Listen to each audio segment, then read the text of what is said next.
Hello everyone, என்னடா சுண்டக்காய் செடி தெரியுதுன்னு தானே பார்க்குறீங்க. இன்றைக்கி சுண்டக்காய் வச்சு தான் ரொம்பவே சூப்பரான டேஸ்டியான உடலுக்கு ஆரோக்கியமான சுண்டக்காய் சாம்பார் செய்ய போகிறோம். அதுக்கு ஃபஸ்ட்டு சுண்டக்காயோட காம்பெல்லாம் ரிமூவ் பண்ணிவிட்டு நல்லா வாஷ் பண்ணி எடுத்துக்கோங்க. அதை லைட்டாக தட்டி எடுத்து தண்ணி ஊற்றி வச்சுக்கோங்க. ஏன்னா காய் வெளில இருந்தால் கருப்பாக போயிடும். இப்போ நம்ம தேவையான காய்கறிலாம் கட் பண்ணி எடுத்துக்கலாம். அதுக்கு ஃபஸ்ட்டு 3 தக்காளி, ஒரு கைப்பிடி அளவு வெங்காயம், 4 பச்சை மிளகாய் எடுத்துக்கோங்க. ஒரு வானலில் எண்ணெய் ஊற்றி கடுகு உளுத்தம் பருப்பு போட்டுக்கலாம். கடுகு பொரிஞ்சதும் 4 பச்சை மிளகாய், நம்ம குட்டி குட்டியாக கட் பண்ணி வச்சுருந்த சின்ன வெங்காயம் ப்ளஸ் கொஞ்சமாக ஒரு கொத்து கருவேப்பிலை போட்டு தேவையான அளவு உப்பும் ஆட் பண்ணிக்கலாம். ஆனியன் நல்லா ப்ரௌன் கலர் வர வரைக்கும் வதக்கிக்கோங்க.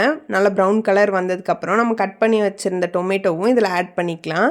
டொமேட்டோவை ஆட் பண்ணி மூடி போட்டு மூடி வச்சுக்கோங்க. நம்ம இந்த சைடு மசாலா இதுக்கு தேவையானதெல்லாம் எடுத்து வச்சுக்கலாம். இப்போ பாருங்கள், தக்காளி நல்லா குக் ஆகிடுச்சு. இப்போ கூடவே மல்லித்தூள், மஞ்சத்தூள், மிளகாத்தூள் ஆட் பண்ணிக்கலாம். மசாலாவில் இருக்கிற பச்சை வாசனை போகிற அளவு நல்லா வதக்கி விட்டுக்கோங்க. இப்போ நம்ம எடுத்து வச்சிருந்த சுண்டைக்காவும் வந்து இதில் ஆட் பண்ணிக்கலாம். சுண்டைக்காவை லைட்டாக வதக்கிட்டு கூடவே தேவையான அளவு தண்ணி ஊற்றி கொதிக்க வச்சுக்கலாம். இந்த சுண்டைக்காயில் ஏராளமான ஹெல்த் பெனிஃபிட்ஸ் இருக்குங்க. ஃபைபர், ப்ரோட்டீன், அயன் சொல்லிட்டு எக்கச்சக்கமான ஹெல்த் பெனிஃபிட்ஸ் இருக்குது. இவ்வளோ ஹெல்த் பெனிஃபிட்ஸ் இருக்கிற சுண்டைக்காவை ஏன் மிஸ் பண்ணணும்? உடனே போய் உங்கள் வீட்டில் நீங்கள் ட்ரை பண்ணி பாருங்கள். எஸ்பெஷலி சுகர் பேஷண்ட்லாம் இது கண்டிப்பாக சாப்பிட்ணும். ஆல்ரெடி வேக வச்சுருந்த பருப்பை ஆட் பண்ணிக்கலாம். கூடவே கொஞ்சமாக புளி தண்ணியும் டேஸ்ட்டுக்காக ஆட் பண்ணிக்கலாம். நீங்கள் 2 ரெசிபியாக செய்யலாம். பருப்பு போட்டால் சாம்பார், பருப்பு போடாமல் இதே இன்க்ரீடியண்ட்டில் எக்ஸ்ட்ரா கொஞ்சம் புளி தண்ணி ஊற்றினீங்கன்னா புளிக்குழம்பு. எப்படி சூப்பரில்?